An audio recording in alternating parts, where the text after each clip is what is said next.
रात का अंधेरा है, आसमान में चमकता चांद है और एक आंगन में सजी हुई थाली, हाथों में मेहंदी, आंखों में इंतजार। यही है करवा चौथ का व्रत। एक ऐसा पर्व जो सिर्फ परंपरा ही नहीं बल्कि प्रेम, आस्था और त्याग का जीवंत प्रतीक है। कहते हैं करवा चौथ की शुरुआत सिर्फ पति पत्नी के रिश्ते से ही नहीं बल्कि भाई बहन, मित्रता और परिवार के संबंधों से भी जुड़ी हुई है। एक पुरानी कथा सुनिए। वीरवती नाम की एक रानी अपने पति की लंबी उम्र के लिए करवा चौथ का व्रत रखती है, लेकिन रास्ते में उसके भाइयों ने बहन की प्यास देखकर धोखे से दीपक को चांद दिखा दिया।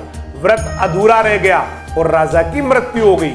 तभी वीरवती ने सच्ची निष्ठा और तपस्या से यमराज से वर मांगा और अंततः उसके पति को जीवन मिला। तभी से करवा चौथ का व्रत अखंड सुहाग का प्रतीक बन गया।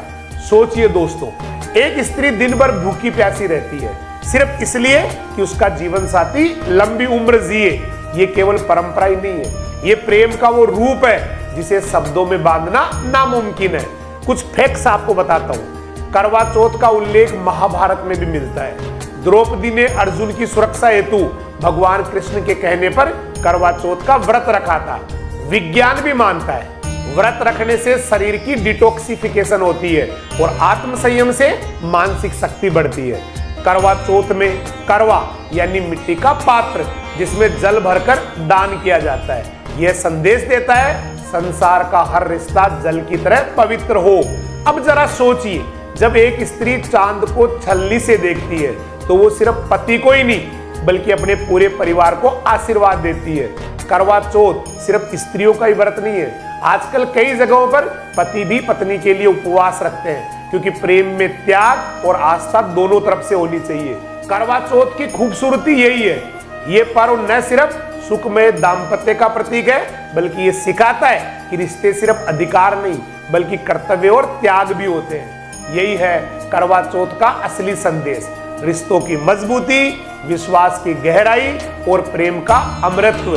तो इस करवा चौथ पर आइए प्रण ले, रिश्तों में समय देंगे, एक दूसरे की कद्र करेंगे और प्रेम को सिर्फ शब्दों में ही नहीं बल्कि त्याग और सेवा में भी साबित करेंगे।